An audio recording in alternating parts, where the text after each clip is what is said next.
سلام سلام سلام، خیلی خوش اومدین به کانال من و یه ویدیو ASMR دیگه. من نمیدونم معلومه یا نه، ولی امروز توی کمدم که میگشتم استیکرهای ناخونم پیدا کردم و برای همین امروز کلا خیلی ذوق دارم. از صبح خیلی دارم با ناخونم حال میکنم. صدای ماشینم که میاد. آره دیگه، از صبح خیلی دارم با ناخونم حال میکنم و امشب میخوام که چند تا ویدیو بگیرم که فقط از توش معلومه که حالا به ترتیب میذارمشون.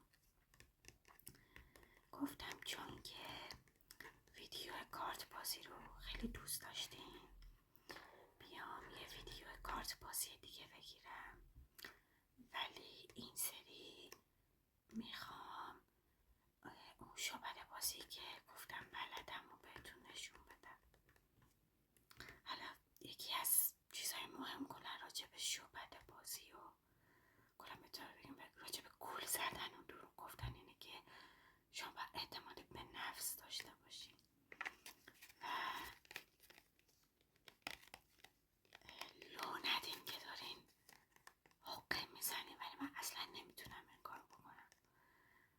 کلا همیشه وقتی میخوام از این کارو بکنم دارم میخندم و قیافم خیلی تابلوه، ولی خب من چند دست اول خودم براتون انجامش میدم که ببینین و بعد بهتون یادش میدم که شما بتونین روی بقیه انجامش بدین.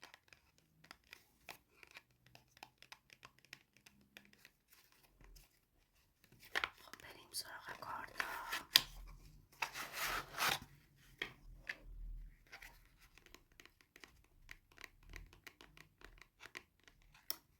این کارتا رو واقعا خیلی دوست دارم، با وجود اینکه یکم شاید از نظر بعضیا بد رنگ باشه و کارتای مشکیش خیلی خوب دیده نشه، ولی من خیلی دوستش دارم.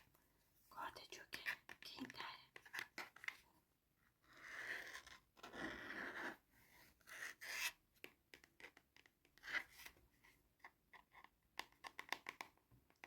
خب برای این شعبده ما به 9 تا کارت احتیاج داریم. اگه مثلا یه چندتاشو بردارم، بقیهشو ببندم بذارم کنار، لازممون نوشتم. برای این کار به 9 تا کارت احتیاج داریم. اگه که الان شما اینجا بودین بهتون میگفتم که 9 تا کارت از هر جایی که دوست دارین انتخاب کنین و توی 3 تا دسته 3 تایی بچینینشون. مثلا ما از بالا شروع میکنیم، بالا، ولی خب از هر جایی بخوایم میشه برداشت، خیلی چیز نیست. 9 تا کارت توی 3 تا دسته 3 تایی. هر دسته ای رو که دوست دارین انتخاب میکنین و کارت آخرش رو نگاه میکنین و یادتون میمونه که اینجا الان 6 دله.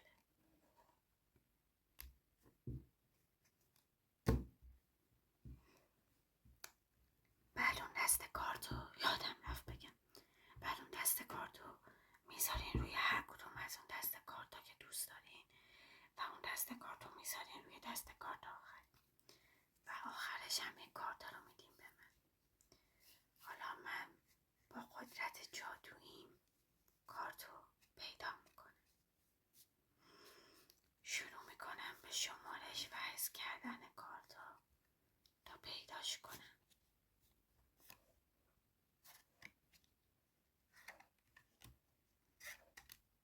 به نظرم اینجا خوبه واسطیم، اینجا خوبه واسطیم.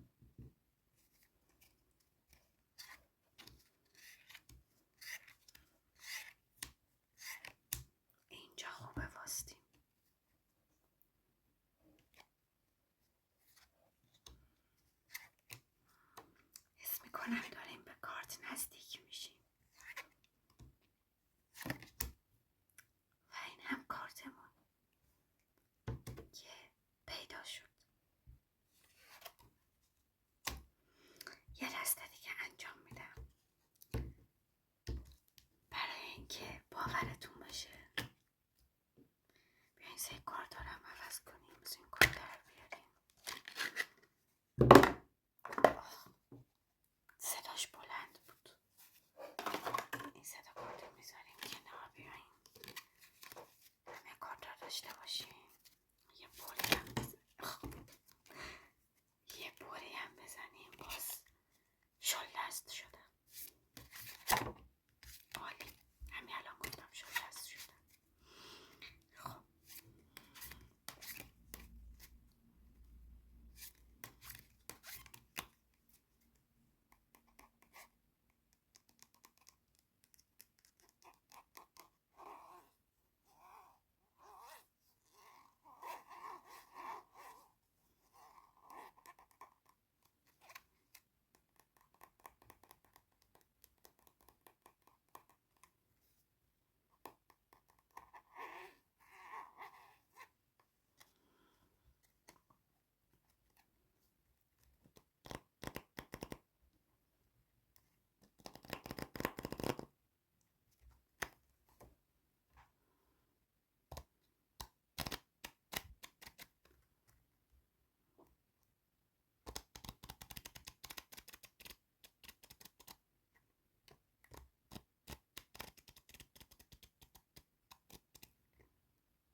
بیاین یه بار دیگه انجامش بدیم. این سری 9 تا کارت از هر جا که دوست داریم برمی‌داریم که شما شکم نکنید. 1 2 3 1 2 3 1 2 3. این سری این دسته رو برمی‌داریم. تهش بازم شیشه، ولی این سری شیشه خشته. خیلی خوب. دسته ای که برداشتیم و میذاریم روی دسته دیگه و اینو میذاریم روی دسته دیگه و دوباره شمارش رو شروع میکنیم به شمردن کارتا تا جایی که حس کنیم که الان خوبه. بعد وای میستیم. 1 2 3. از هم الان بس. 1 2 الان بس. 1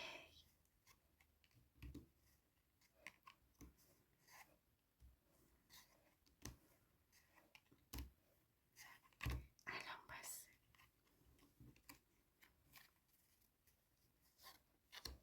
1 2 3.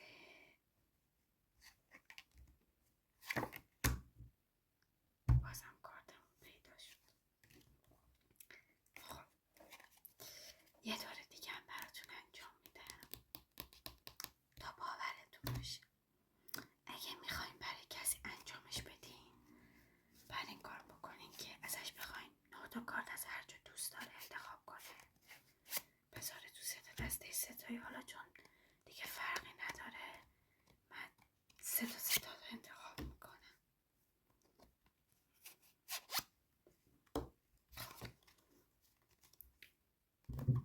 یه دسته کارتی که دوست دارین رو برمی‌دارین تهش رو نگاه میکنین.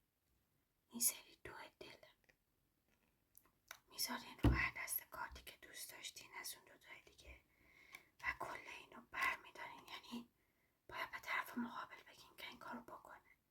کل اینو برمی‌دارین میذارین رو یکی دیگه. حالا شروع میکنیم به شمارش و هر جا که حس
کارت پیک رو پیدا میکنم. بعد چی کار میکنیم؟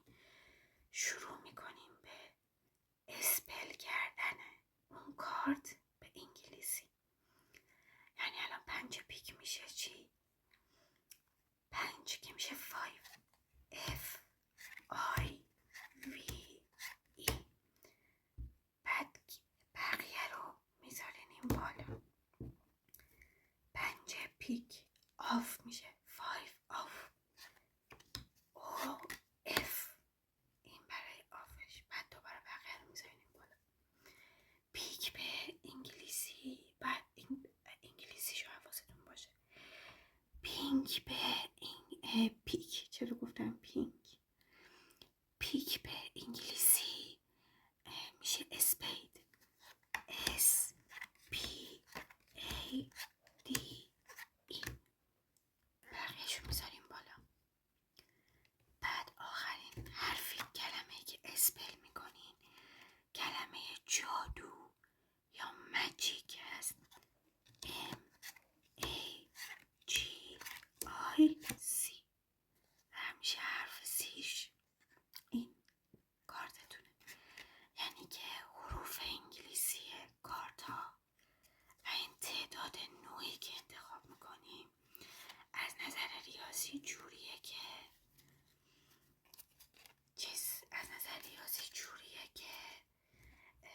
همیشه اون کارت رو به ما میده. مثلا الان این سری بیاین، الان من اینا رو این شکلی چیندم، بیاین 8 بذارین از خاج که حالا 6 هم نباشه، یه کارت دیگه خاج پیدا کنم. 7. بیاین مثلا این سری میخوایم 7 خاج رو بگردیم پیدا کنیم. خب 7 اون دسته که میخوایم و که حالا به طرف باید بگین دسته که دلش میخواد برمیداریم نگاه میکنیم 7 خاج میذاریم رو هر کدوم که دوست داریم و همشو میذاریم رو اون یکی دیگه. بعد از طرف میپرسیم که کارت چی بود و میگه 7 خاج. بعد اینجا اسپل کردن شروع میشه. 7 میشه 7 S E V E N. بقیه رو میذاریم بالاش. این بالا گذاشتن خیلی مهمه. آف همیشه دوم حرکت آفه که 2 کارته. بعد میذارین زیرش. بعد حالا خاج به انگلیسی میشه کلاب. C L U B. بقیه رو میذاریم بالاش. و بعدش هم که حرف ماجیک یا جادو M A G I C. ببخشید بچه‌ها، فکر کنم که توی چیز اشتباه کردم. فکر کنم که خاج به انگلیسی کلابز میشه. اسش هم باید داشته باشه. مثلا یه دور دیگه اینو تست کنیم که از همه خالا رفته باشیم. خب این 7 که آخر باشه، این هم 2 دسته ستای دیگه حالا خیلی مهم نیست تعدادشون زیاده. اینو برمیداریم میذاریم با هر دسته که دوست داریم و اینو میذاریم با هر دسته دیگه که دوست داریم. حالا شروع میکنیم. 7 S E V E N. بقیه این بالا.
ستون هفتایی کارت میخواد که اون خیلی معروفه، خیلی اونو بلدن کلا.